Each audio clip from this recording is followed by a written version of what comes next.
everybody, today we'll be making a habitat for the Amargasaurus. The Amargasaurus is a dinosaur that lived almost 130 million years ago in what is now known as Argentina. It can get up to 30 to 33 feet long and almost 5,700 pounds heavy. That is crazy. It happened to live in the forest of Argentina, which, as you can see, I'm trying to recreate now. Today's build wasn't exactly hard.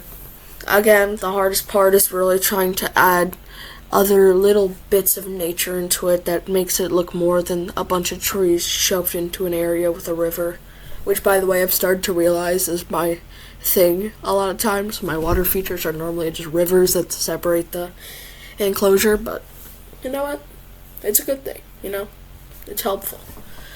As you can see, I'm adding the trees, making sure to add in some space. Here I'm going to start with start adding individual plants to maybe add a little bit more life, but that's going to be hard for me.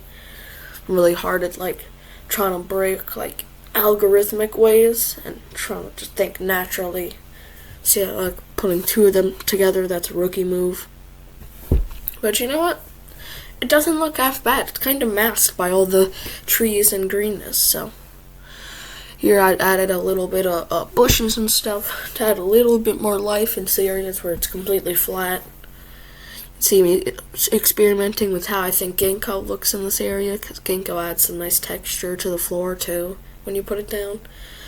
I don't really like the look of that though. Here's the real good part, is when I start adding the fruit part. The little, on here, Seed Groove. I think that's how you pronounce it, Seed Groove. It adds some pretty cool looking stuff. It looks very tropical, very beautiful, very mindful, very demure.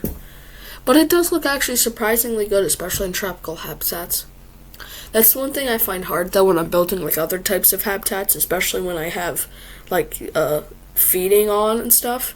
It's incredibly hard to not only make it look like a good habitat in the area I'm in. Imagine I'm in the Alpines trying to make something for a Utah raptor or a Sinoceratops.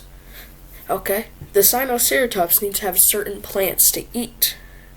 And those plants happen to look very tropical because they were designed for a mostly tropical atmosphere. That was pretty much the whole Jurassic World Evolution 1 game. There wasn't any other maps you could go to other than tropical.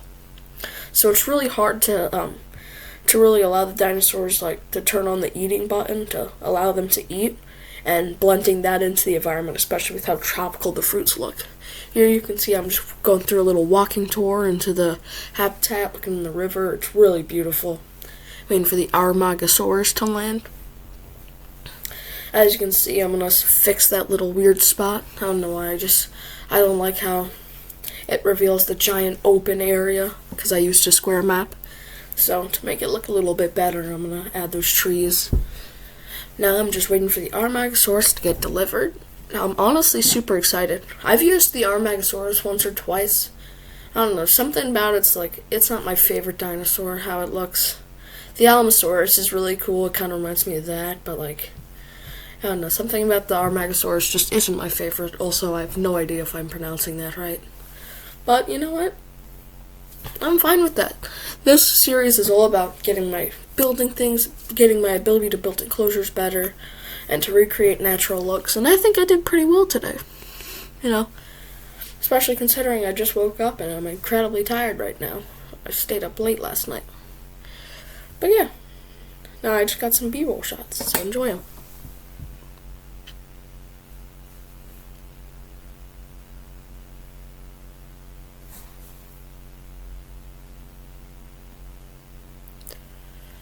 Now that you've enjoyed these amazing B-roll shots, goodbye, and see you next time.